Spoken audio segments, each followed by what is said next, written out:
For me, libraries were where I got books.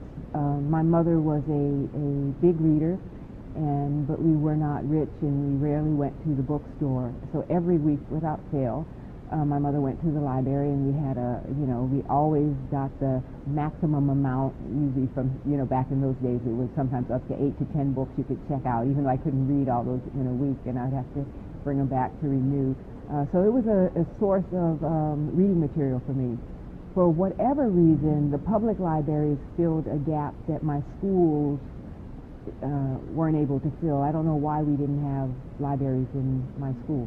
So not to put down my school, but it was from the Philadelphia Public Library, Los Angeles Public Library, Texas Public Library. This is where I got my books.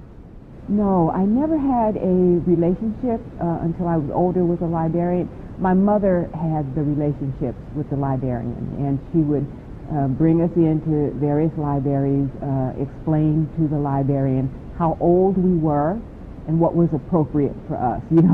They should go to the young adult section, and then she went over to the adult section to get what she was going to read. So she was very much a part of that system, and she was in lockstep with the librarians. I never had a librarian who I was close to until I got older and was in college, of course.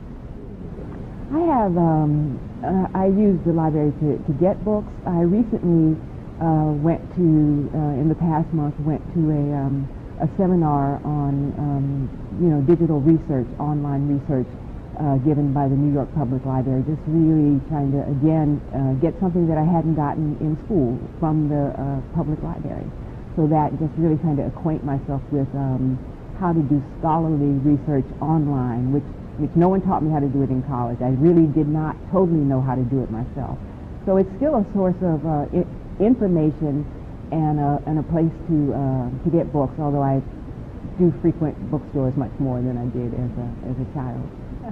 Cutting money from, places that could be nurturing and healing and developing young people is just a big mistake.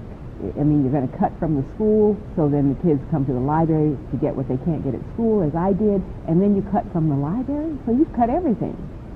It's a mistake, a tragic mistake, and one that we'll be able to look back 20 years from now and say, if we had not done that, we would have had less children dropping out. If we had kept the tutoring programs, if we had kept the reading enrichment programs, if we had kept the English as second language programs, we would have had less beds being filled in prisons. We're going to be able to look back and see the repercussions of that. It's not a joke. Well, right now I'm working on, promoting my new novel, The Kid, and when I'm not doing that, I'm at home writing my next new novel.